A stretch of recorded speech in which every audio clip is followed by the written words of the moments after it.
ಹರಿ ಓಂ ಶ್ರೀ ಗುರುಭ್ಯೋ ನಮಃ. ಹರಿ ಓಂ.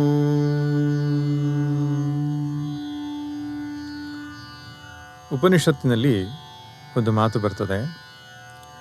ಯದೇವ ವಿದ್ಯೆಯಾ ಕರೋತಿ ಶ್ರದ್ಧಯಾ ಉಪನಿಷದ ತದೇವ ವೀರ್ಯವತ್ತರಂ ಭವತಿ. ಅಂದರೆ ಯಾವುದನ್ನು ನಾವು ತಿಳಿದು ಮಾಡ್ತೇವೋ ಮತ್ತು ಶ್ರದ್ಧೆಯಿಂದ ಮಾಡ್ತೇವೋ ಮತ್ತು ಅದರ ಒಳಹೊರಗಿನ ರಹಸ್ಯಗಳನ್ನೆಲ್ಲ ಅರಿತು ಮಾಡ್ತೇವೋ ಆ ಕೆಲಸ ತುಂಬ ಪ್ರಭಾವಶಾಲಿಯಾಗಿ ಅತ್ಯುತ್ತಮವಾಗಿ ಬರ್ತದೆ ಅಂತ. ಹಾಗೆ ಇವತ್ತಿನ ದಿನಗಳಲ್ಲಿ ತುಂಬ ಜನಗಳು ಧ್ಯಾನವನ್ನು ಅಭ್ಯಾಸ ಮಾಡ್ತಾರೆ. ಎಷ್ಟೋ ಜನರಿಗೆ ಧ್ಯಾನದ ಸ್ವರೂಪ ಅಂದರೆ ಏನು, ಪ್ರಾಚೀನ ಗ್ರಂಥಗಳು ಧ್ಯಾನದ ಬಗ್ಗೆ ಏನು ಹೇಳಿವೆ ಅವುಗಳು ತಿಳಿದಿರುವುದಿಲ್ಲ. ತಮ್ಮದೇ ಆದಂತಹ ಒಂದು ಅಭ್ಯಾಸವನ್ನು ಮುಂದುವರಿಸಿಕೊಂಡು ಹೋಗ್ತಾರೆ. ಅದಕ್ಕಾಗಿ ಇವತ್ತಿನ ಸತ್ಸಂಗದಲ್ಲಿ ಧ್ಯಾನ ಅಂದರೆ ಏನು ಎಂಬುದನ್ನು ನಾವು ನೋಡೋಣ. ಧ್ಯಾನಂ ನಾಮ ಸ್ವರೂಪಸ್ಯ ಸಹಜಂ ಭಾನಮುಚ್ಯತೆ. ಉತ್ತಮೋತ್ತಮವಾದ ಧ್ಯಾನ ಏನಪ್ಪ ಅಂದರೆ ಅದು ಮಾಡುವಂಥದ್ದಲ್ಲ. ಸ್ವರೂಪಸ್ಯ ಸಹಜಂ ಭಾನಮುಚ್ಯತೆ. ತನ್ನ ಸ್ವರೂಪದ ಸಹಜವಾದಂಥ ಒಂದು ಅರಿವು, ನಾನು ಸರ್ವವ್ಯಾಪಕನಾದ ನಿತ್ಯ ಶುದ್ಧ ಬುದ್ಧ ಮುಕ್ತ ಚೈತನ್ಯನಿದ್ದೇನೆ ಎಂಬಂತಹ ಒಂದು ಅರಿವು ಅತ್ಯಂತ ಸಹಜವಾಗಿ ನಮ್ಮಲ್ಲಿ ಪ್ರಕಟವಾಗ್ತಾ ಇದ್ದರೆ ಅದು ಉತ್ತಮೋತ್ತಮ ಧ್ಯಾನ. ಅಲ್ಲಿ ಮಾಡುವಂಥದ್ದೇನಿಲ್ಲ, ಇರುವಿಕೆ, ಬೀಯಿಂಗ್. ಅಂಥವರಿಗೆ ಯತ್ರ ಯತ್ರ ಮನೋಯಾತಿ ತತ್ರ ತತ್ರ ಸಮಾಧಯಃ. ಮನಸ್ಸು ಎಲ್ಲೆಲ್ಲಿ ಹೋಗ್ತದೋ ಅಲ್ಲೆಲ್ಲ ಸಮಾಧಿ ಅಂತ. ಕಣ್ತೆರೆದು ನೋಡು ಚಿತ್ಸತ್ವಮೂರ್ತಿಯ ನೃತ್ಯ, ಕಣ್ಮುಚ್ಚಿ ನೋಡು ನಿಶ್ಚಲ ಶುದ್ಧ ಸತ್ವ. ಉನ್ಮುಖನು ನೀನೆರಡು ಜಗಕ್ಕೆ ಮಿರುತಿರಲಾಗ, ಹೃನ್ಮಧ್ಯದಲ್ಲಿ ಶಾಂತಿ ಮಂಕುತಿಮ್ಮ. ಇದು ಶ್ರೇಷ್ಠವಾದ ಧ್ಯಾನ. ತನ್ನ ಸ್ವರೂಪದ ಅರಿವಿನಲ್ಲಿಯೇ ಯಾವಾಗಲೂ ಇರುವಂಥದ್ದು. ಜೀವನ್ಮುಕ್ತ ಸಂತರು ಈ ಸ್ಥಿತಿಯಲ್ಲಿ ಯಾವಾಗಲೂ ಇರ್ತಾರೆ. ಇದು ಯಾರಿಗೆ ಸಾಧ್ಯವಿಲ್ಲವೋ ಅಂಥವರು ಇದಕ್ಕಿಂತ ಒಂದು ಹೆಜ್ಜೆ ಕೆಳಗಿನ ಧ್ಯಾನವನ್ನು ಅಭ್ಯಾಸ ಮಾಡಬೇಕು. ಅದಕ್ಕೆ ಶಾಸ್ತ್ರಗಳಲ್ಲಿ ನಿಧಿಧ್ಯಾಸನ ಅಂತ ಹೇಳ್ತಾರೆ. ನಿಧಿಧ್ಯಾಸನ ಅಂದ್ರೇನು? ತನ್ನ ನಿರ್ಗುಣ ನಿರಾಕಾರವಾದ ಆತ್ಮಸ್ವರೂಪವನ್ನೇ ನಿರಂತರವಾಗಿ ಧ್ಯಾನಿಸುವಂಥದ್ದು. ಮೊದಲನೇದರಲ್ಲಿ ಅಭ್ಯಾಸ ಇಲ್ಲ, ಪ್ರಾಕ್ಟೀಸ್ ಇಲ್ಲ. ಈ ಎರಡನೇದರಲ್ಲಿ ಕಾನ್ಸ್ಟಂಟ್ ಪ್ರಾಕ್ಟೀಸ್ ಇಸ್ ರಿಕ್ವೈರ್ಡ್. ಮನೋಬುದ್ಧ್ಯಹಂಕಾರ ಚಿತ್ತಾನಿ ನಾಹಂ ನ ಚ ಶ್ರೋತ್ರ ಜಿಹ್ವೆ ನ ಚ ಘ್ರಾಣ ನೇತ್ರೇ ನ ಚ ವ್ಯೋಮ ಭೂಮಿರ್ನ ತೇಜೋ ನ ವಾಯುಃ ಚಿದಾನಂದ ರೂಪಃ ಶಿವೋಹಂ ಶಿವೋಹಂ.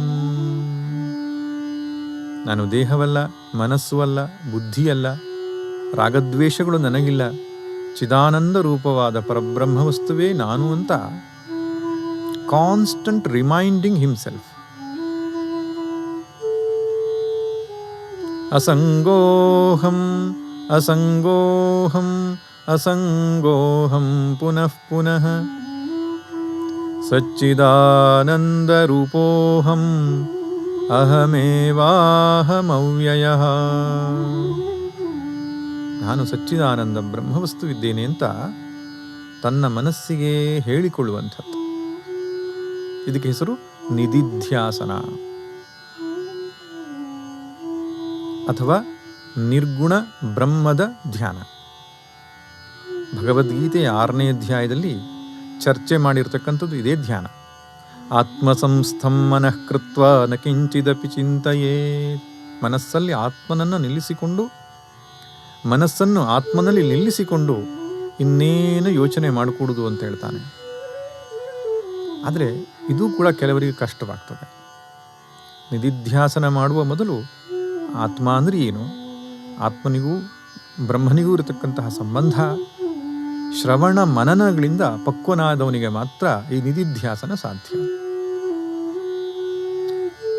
ಆದ್ದರಿಂದ ಪ್ರಾಚೀನರು ಅದಕ್ಕಿಂತ ಒಂದು ಹೆಜ್ಜೆ ಕೆಳಗಿನ ಧ್ಯಾನವನ್ನು ಹೇಳಿದರು. ಅದಕ್ಕೆ ಹೆಸರು ಉಪಾಸನಾ ಅಂತ. ಉಪಾಸನೆಗೂ ಮೆಡಿಟೇಷನ್ ಅಂತ ಹೇಳ್ತೇವೆ, ನಿಧಿಧ್ಯಾಸನಕ್ಕೂ ಮೆಡಿಟೇಷನ್ ಅಂತ ಹೇಳ್ತೇವೆ. ವ್ಯತ್ಯಾಸ ಇಷ್ಟೇ, ನಿಧಿಧ್ಯಾಸನದಲ್ಲಿ ನಿರ್ಗುಣ ನಿರಾಕಾರವಾದ ತನ್ನದೇ ಆತ್ಮಸ್ವರೂಪದ ಚಿಂತನೆ ಇರ್ತದೆ. ಉಪಾಸನೆಯಲ್ಲಿ ಸಗುಣ ಸಾಕಾರ ಪರಮಾತ್ಮನ ಚಿಂತನೆ ಇರ್ತದೆ. ಅದಕ್ಕೆ ಸಂಸ್ಕೃತದಲ್ಲಿ ಸಗುಣ ಬ್ರಹ್ಮಣಿ ಸಜಾತೀಯ ವೃತ್ತಿ ವ್ಯಾಪಾರ ರೂಪ, ಸಗುಣ ಬ್ರಹ್ಮಣಿ ಸಜಾತೀಯ ವೃತ್ತಿ ಪ್ರವಾಹ ರೂಪ ಮಾನಸ ವ್ಯಾಪಾರ ಉಪಾಸನಾ. ಉಪಾಸನೆ ಅಂದರೆ ಸಗುಣ ಬ್ರಹ್ಮದಲ್ಲಿ ಸಜಾತೀಯ ಒಂದೇ ರೀತಿಯ ಆಲೋಚನೆಯನ್ನು ಹರಿಸುವಂಥದ್ದು ಅಂತ. ಮತ್ತು ಮಾನಸ ವ್ಯಾಪಾರ, ಫಿಸಿಕಲಿ ಮಾಡುವಂಥದ್ದೇನಿಲ್ಲ, ಮನಸ್ಸಲ್ಲೇ ಭಗವಂತನ ರೂಪವನ್ನು ನಾಮವನ್ನು ತಂದುಕೊಂಡರೆ ಅದಕ್ಕೆ ಹೆಸರು ಉಪಾಸನೆ. ನಮ್ಮ ಉಪನಿಷತ್ತುಗಳಲ್ಲಿ, ಆರಣ್ಯಕಗಳಲ್ಲಿ ಇಂತಹ ಹಲವು ಉಪಾಸನೆಗಳನ್ನು ಹೇಳಿದ್ದಾರೆ. ಹಾರ್ದ ಬ್ರಹ್ಮ ಉಪಾಸನೆ, ಶಾಂಡಿಲ್ಯ ವಿದ್ಯೆ, ಓಂಕಾರ ಉಪಾಸನೆ, ಉದ್ಗೀತ ಉಪಾಸನೆ, ಆಕಾಶ ಬ್ರಹ್ಮ ಉಪಾಸನೆ.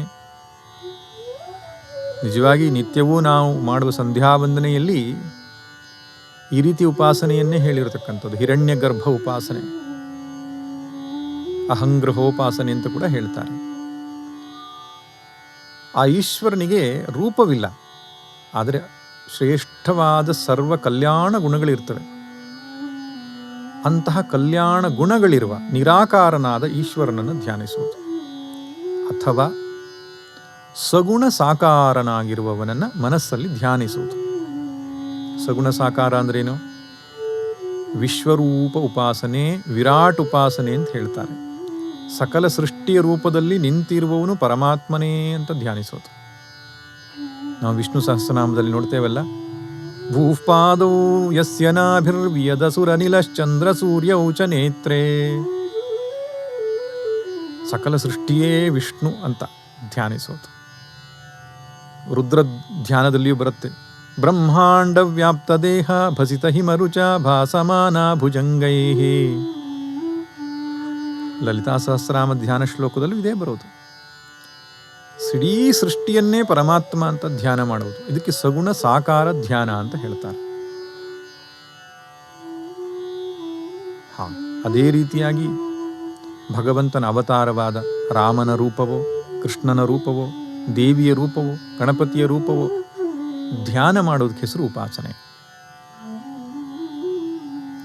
ಭಗವಂತನ ನಾಮವಾಗಿರಬಹುದು, ಅವನ ರೂಪವಾಗಿರಬಹುದು, ಅವನ ಧಾಮವಾಗಿರಬಹುದು, ಅವನ ಲೀಲೆಯಾಗಿರಬಹುದು. ಭಗವಂತನಿಗೆ ಸಂಬಂಧಿಸಿದ ವಿಷಯವನ್ನು ಮನಸ್ಸಲ್ಲಿ ತಂದುಕೊಳ್ಳುವುದು ಹೆಸರು ಉಪಾಸನೆ. ಇದು ಮೂರನೆಯ ಹಂತದ ಉಪಾಸನೆ.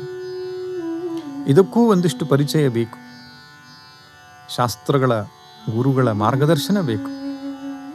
ಅದೂ ಆಗದೇ ಇರುವವರಿಗೆ ಕೊನೆಯದಾದಂತಹ ಒಂದು ಮಾರ್ಗ ಇದೆ.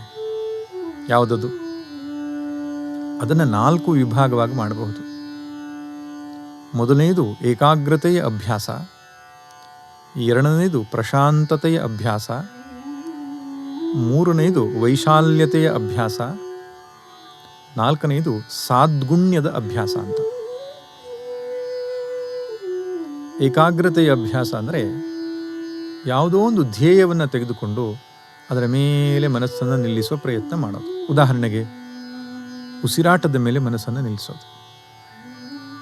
ಬರ್ತಾ ಬರ್ತಾ ಮನಸ್ಸು ಪ್ರಶಾಂತವಾಗ್ತದೆ.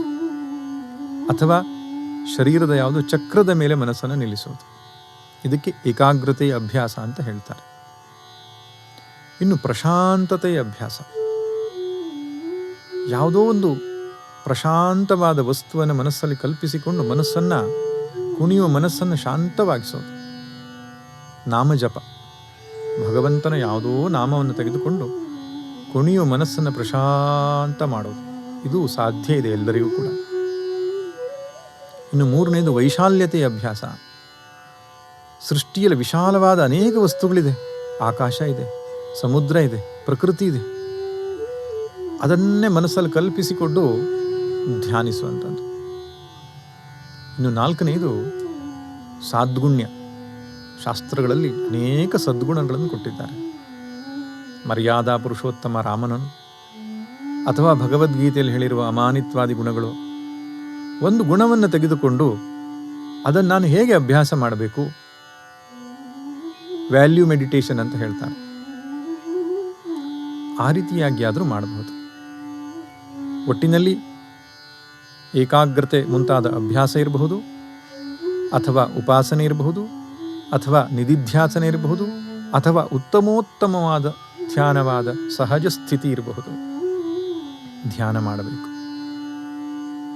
ಧ್ಯಾನದಿಂದ ನಮ್ಮ ಮನಸ್ಸು ಪ್ರಶಾಂತವಾಗ್ತದೆ, ನಮ್ಮ ಬುದ್ಧಿಯಲ್ಲಿ ಏಕಾಗ್ರತೆ ಬರ್ತದೆ, ನಮ್ಮ ಹೃದಯ ವಿಶಾಲವಾಗ್ತದೆ. ಸ್ವಾರ್ಥ ಸಂಕುಚಿತತೆಯ ಪರಿಧಿಯನ್ನು ಕಳಚಿಕೊಂಡು ಇಡೀ ವಿಶ್ವವೆಲ್ಲವೂ ನಾನೆಂಬ ಭಾವನೆಯನ್ನು ತಂದುಕೊಡುತ್ತೆ. ಮತ್ತೆ ಆ ಸದ್ಗುಣಗಳು, ಉಪಾಸ್ಯ ದೇವತೆಯ ಎಲ್ಲ ಶ್ರೇಷ್ಠ ಗುಣಗಳು ನನ್ನ ಗುಣಗಳಾಗ್ತವೆ. ಇಡೀ ವ್ಯಕ್ತಿತ್ವವೇ ಪರಿವರ್ತನೆಯಾಗ್ತದೆ.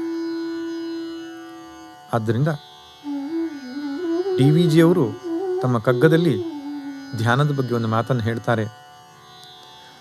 ಪರಿಪೂರ್ಣ ಸುಖವನೆಳೆಸುವನು ತನ್ನೊಳಗೆ, ತಿರುಗಿಸಲಿ ತನ್ನ ದೃಷ್ಟಿಯನು ನಿರ್ಮಲದಿಂ. ಪರಿಪೂರ್ಣ ಸುಖವನೆಳೆಸುವನು ತನ್ನೊಳಗಡೆಗೆ, ತಿರುಗಿಸಲಿ ತನ್ನ ದೃಷ್ಟಿಯನು ನಿರ್ಮಲದಿಂ. ನಿರತಿಶಯ ಸುಖವಲ್ಲಿ ವಿಶ್ವಾತ್ಮ ವೀಕ್ಷೆಯಲಿ, ಪರಸತ್ವ ಶಾಂತಿಯಲಿ ಮಂಕುತಿಮ್ಮ.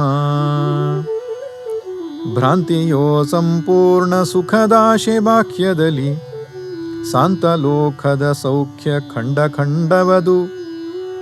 ಸ್ವಾಂತ ಕೃಷಿಯಿಂ ಬ್ರಹ್ಮ ವೀಕ್ಷೆ ಲಭಿಸಿರ್ದೊಡೇಕಾಂತ ಪೂರ್ಣಾನಂದ ಮಂಕುತಿಮ್ಮ. ನಮ್ಮ ಕುಣಿಯುವ ಮನಸ್ಸನ್ನು ಪ್ರಶಾಂತ ಮಾಡಿಕೊಂಡು ಒಳಗಡೆಗೆ ನಿಲ್ಲಿಸಿದಾಗ ಅತ್ಯಂತ ಶ್ರೇಷ್ಠವಾದ ಒಂದು ಸುಖ, ಶಾಂತಿ, ನೆಮ್ಮದಿ ಬರುತ್ತೆ. ಅದೇ ಬಲ. ಬದುಕನ್ನು ಸಮರ್ಥವಾಗಿ ಎದುರಿಸಲಿಕ್ಕೆ ಆ ಒಳಗಡೆಯ ಶಾಂತಿ, ನೆಮ್ಮದಿ ನಮಗೆ ಸಹಾಯವಾಗುತ್ತೆ. ಆದ್ದರಿಂದ ಈ ರಹಸ್ಯವನ್ನು ತಿಳಿದು ನಾವು ಧ್ಯಾನವನ್ನು ಅಭ್ಯಾಸ ಮಾಡೋಣ ಅಂತ ಹೇಳ್ತಾ ಇವತ್ತಿನ ಸತ್ಸಂಗವನ್ನು ಮುಗಿಸ್ತೇನೆ. ಹರಿ ಓಂ.